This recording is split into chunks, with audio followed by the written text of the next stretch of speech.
Un 21 octobre 2025 noir. Tôt ce matin, la nouvelle est tombée dans nos oreilles comme un coup de tonnerre. Achille Mwebo, artiste musicien de renommée nationale et internationale, vient de tirer sa révérence. Ce créateur des œuvres de l'esprit a totalisé 30 ans de carrière musicale. Brin d'histoire, c'est à Brazzaville, en 1993-1994, que deux chroniqueurs de musique de Radio Congo, Vasseur Ngwala et Roger Tello, ont remarqué le talent du petit Achille au studio d'enregistrement Top 10 au plateau de 15 ans. Ils l'ont proposé à Radio et Télé Congo avec son premier titre sur support maquette, Satan m'a jalousé. Le petit Achille multiplia des passages à l'émission Le Coco, le coin des orchestres congolais, tous les samedis à 14 h à Radio Congo et les espaces avant et après les journaux télévisés de 20 h sur Télé Congo. Depuis lors, Achille Mwebo a choisi un couloir musical. La musique de recherche, du soul, du rock and roll, du zouk, un peu de slow et bien sûr la musique du terroir, celle de l'ethnie Kouni dans le Niari. Il a participé une fois au FESPAM, plusieurs fois dans différents festivals locaux. Beaucoup de spectacles. Achille a raflé autant de distinctions honorifiques. Une dizaine d'albums qu'il a vendus au Congo, en Afrique et en Europe. Souvenez-vous, son featuring avec Rafa Bunzeki dans Kiwisa a fait le tour du monde.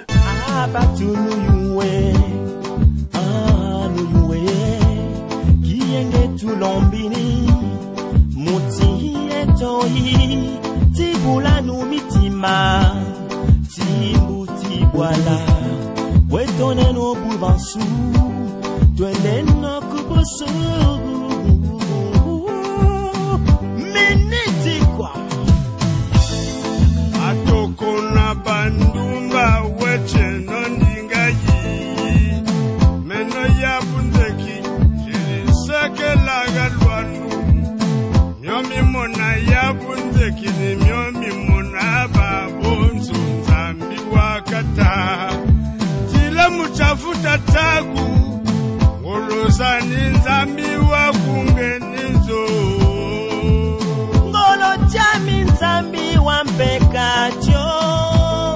Achille a collaboré avec Claudiciard, Manu Dibango et le groupe mythique Les Kassav. Que dire à chaud, un autre artiste musicien dont le titre « Satan m'a jalousé » vient de le rattraper ce 21 octobre 2025. Cette fois-ci, je cite « Satan m'a jalousé et m'a mordu ». Fin de citation. Achille, ton père, Étienne Mwebo, gendarme à la retraite et chef de bloc au quartier de Sila Dolezi, te pleure. Les amis te pleurent. Les parents te pleurent. Quel dommage. Il n'était pas temps. C'est vrai, tu as été le roi de Moutinfou, inoubliable Achille Mwebo. Est-ce que ce que je dis moi est dû à les valider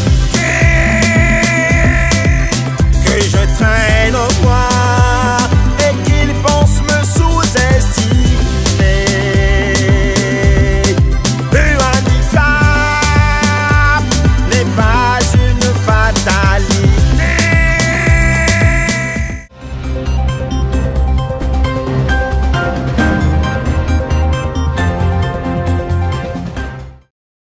À l'école comme dans la vie, les amitiés jouent un rôle essentiel dans la formation du caractère. Mais toutes les fréquentations ne sont pas bonnes. Certains élèves influencés par de mauvaises compagnies changent de comportement, perdent leurs valeurs et s'éloignent de leurs objectifs. Un proverbe africain dit « Dis-moi qui tu fréquentes, je te dirai qui tu es ». Les amis ont un grand pouvoir d'influence, surtout à l'adolescence. Un élève sérieux, s'il se lie d'amitié avec des camarades indisciplinés, risque peu à peu d'adopter leurs habitudes. Manque de respect, mépriser le travail, etc., etc.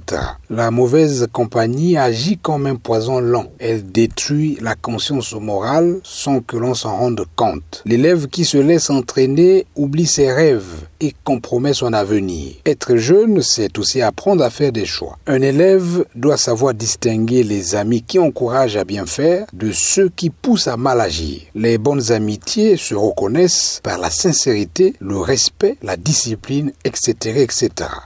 Et les mauvaises compagnies, c'est l'ami de l'échec. Ça ne peut pas pousser un enfant de progresser. Ça va toujours mettre un frein à l'épanouissement de l'enfant. On peut placer ça parmi les antivaleurs. Donc un enfant ne peut pas progresser s'il fréquente les mauvaises compagnies.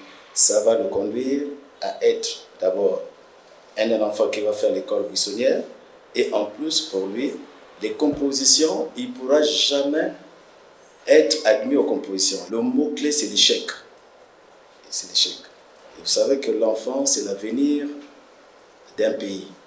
Il est même dit par un auteur qu'ouvrir une école, c'est fermer les portes de la prison. S'il y a le phénomène des bébés noirs et tout ça, c'est des enfants qui ne vont pas à l'école, hein, qui souvent font l'école buissonnière, à tel point qu'ils ont été désorientés. Et la protection, c'est l'école. C'est l'école. Justement, donc un enfant qui fréquente les mauvaises compagnies finira par basculer justement dans ces antivaleurs-là. Donc, c'est pas bien.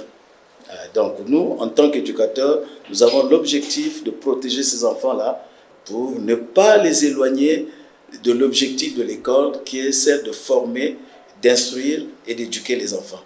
Oui, les mauvaises compagnies peuvent détruire la morale d'un élève. Chaque jeune doit se souvenir que ses fréquentations déterminent son avenir. Il vaut mieux marcher seul sur le bon chemin que de courir avec des amis qui mènent à la chute. Car au bout du compte, la vraie réussite commence toujours par une bonne moralité.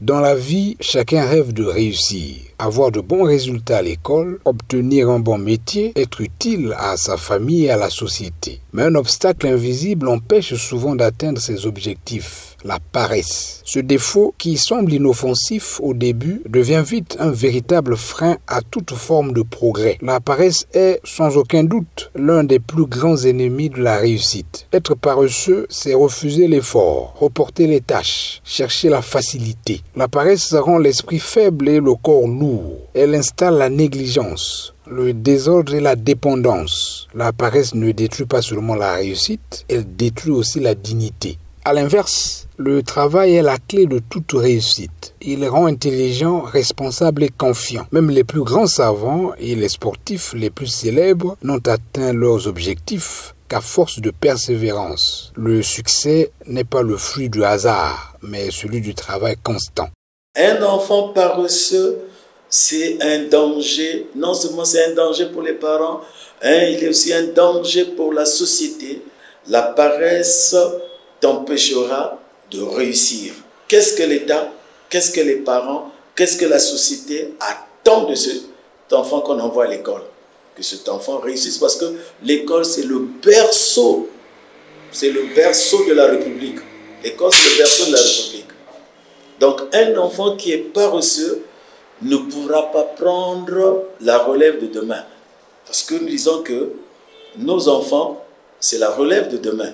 Mais pour que nos enfants soient la relève de demain, il faut des valeurs. Quelles sont ces valeurs? L'éducation et l'instruction. Mais il va manquer à ces valeurs-là, un enfant qui est paresseux. Il va manquer à ces valeurs-là. Parce que quand tu manques déjà à ces deux valeurs-là, tu vas manquer la troisième valeur qui est la formation. Donc c'est un enfant qui va buter toute sa vie. Il ne pourra pas aller loin. On dit bien qu'il veut aller loin, menace sa monture. La paresse est douce au début, mais amère à la fin. Celui qui veut réussir doit la fuir comme un poison. Le travail, la persévérance et la discipline conduisent toujours à la réussite. La vie récompense ceux qui se lèvent tôt, pas ceux qui dorment sur leurs rêves.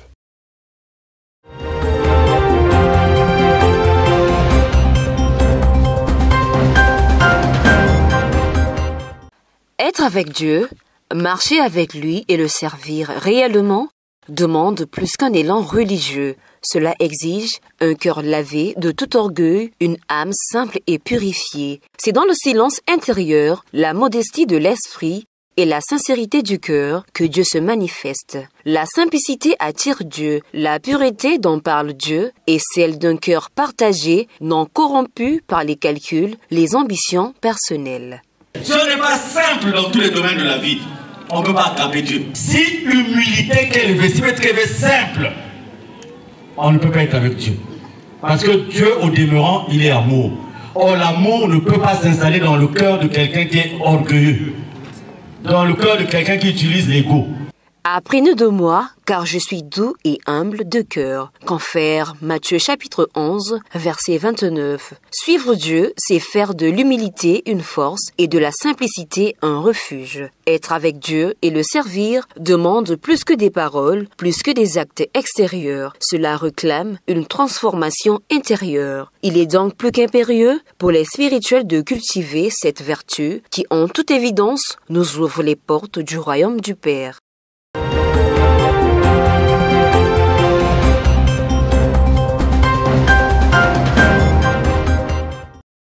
Dès que l'on foule la terre de Kibossi, tous les problèmes et toutes les difficultés trouvent leur solution à condition d'être réellement convaincu au plus profond de soi-même de l'existence de Dieu et de son organisation, représenté par le grand maître des maîtres, le grand maître de l'OPH, Guy-Émile Loufoua-Seti-Kouabo. Votre ferme conviction en Dieu fera qu'en arrivant à Kibossi, où vous devez le rencontrer, toutes vos difficultés ou maladies trouvent gain de cause, affirme l'OPH. Cet extrait du message de Guy-Émile Loufoua-Seti-Kouabo du 23 janvier 1986 véhicule une vérité incontestable. En effet, l'étoile de David, celle qui conduisit les rois mages jusqu'à Bethléem, à l'endroit même où l'enfant Jésus naquit, a quitté Bethléem, qui n'était pas son point d'atterrissage définitif, pour s'implanter en Afrique, au Congo-Brazzaville, précisément à Kibosigar, et très exactement au Mont Karikari, le 20 mai 1992. Le Mont Karikari est ainsi devenu la nouvelle demeure de l'Éternel. À cet endroit, Dieu a implanté ses bimangou, c'est-à-dire ses mystères. Oui, Dieu est partout, cela est vrai, mais il réside au Mont Karikari. Les miracles, les grâces, les bénédictions de Dieu y abondent. Ce lieu 3 fois saint est ouvert au monde entier. Quiconque s'y rendra avec foi pour s'adresser à son Dieu recevra ce qu'il demandera. Affirmation de Guy-Émile Loufoua-Seti-Kouabo dans son message de l'année 1995 lors de l'ouverture de la belle cité du Mont Karikari. Montagne ya Mont Karikari mefunguka na babantu nyosi ya bainza nyosi ya bamakanda nyosi ya bandinga nyoso. Tangu ni tangu, vous êtes libre de venir à Mont Karikari. Kulomba nyoso ina beno kezola kulomba na nzambi ya beno nzambi ke yandi ke pesa beno yao. Si beno melomba yao na bukirika na bunongo na manyongo nyoso nzambi ke pesa. Beto kwenda veni na banganga. Beto kwenda veni na côté nzambi c'est le plus puissant, c'est le tout puissant, c'est le grand de grand. Demande seulement au nom de Jésus, il vous les donne. Il appartient donc aux habitants de la terre de ne jamais perdre de vue que désormais Dieu a implanté ses bimangou au Mont Karikari.